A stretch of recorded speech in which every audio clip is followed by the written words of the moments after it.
күні. Бұл тосқауыл адамдар арасына жік салып, бізді жаратқан Құдайдан алшақтатады.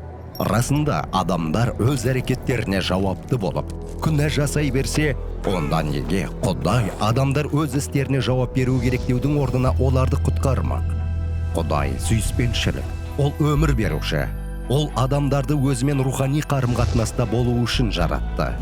Алайда адамзат Құдайдың әділ еркіне қарсы шығып, күнә жасауды таңдады. Ал бұл Құдайдан шынайы өмірдің қайнар көзінен алшақтатты.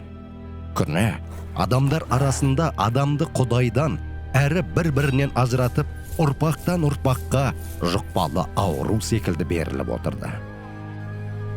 Құдай ежелден бері өзінің пайғамбарлары арқылы сөйлеп, жаңа өсиеттермен, оның заңдарымен жүруге өте көп мүмкіндік берген еді. Бірақ адамдар оларды әрқашан бұзатын. Құдайдан алшақтататын күнәміз үшін құн ол өлім.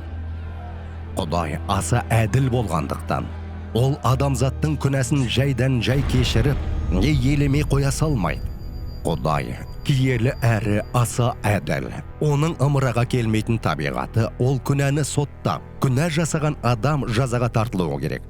Барлық өсиеттерді ұстанып, игі істерді жасай отыра әділ өмір сүріп, соттан құтыла алмаймыз ба сонда? Мәселе адам Құдайдың бұйрықтарын орындай алмауында. Себебі біз күнәсіз өмір сүре алмаймыз. Әрі біз өз-өзімізді құтқара алмаймыз. Біз тығырыққа тірелген сияқтымыз.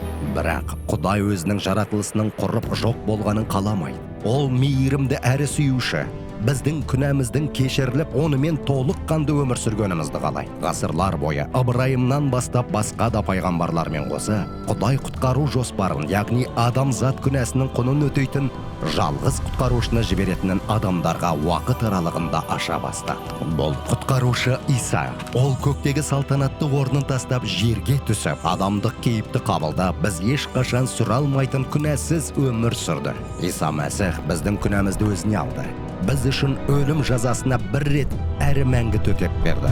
Алайда өлім оны ұстап тұра алмады. Иса өлім мен күнәні жеңіп қайта тірілді. Және бұл Құдаймен қайта қалпына келтірілген қарым-қатынасты емденуге мүмкіндік береді. Құдай бізді сүйеді. Адамдар өз күнәсінің құнын өтеуге қауқары болмағандықтан, Иса бізді күнә мен өлімнен құтқарып, біздің құтқарылуымызбен онымен мәңгі өмір сүруімізге жағдай жасады. Енді Құдаймен ара-қатынасымыздың қайта қалпына келгенімен, бостандық алғанымызға қуана алуымыз үшін, біз үшін берілген Исаның құрбандығын қабылдай аламыз.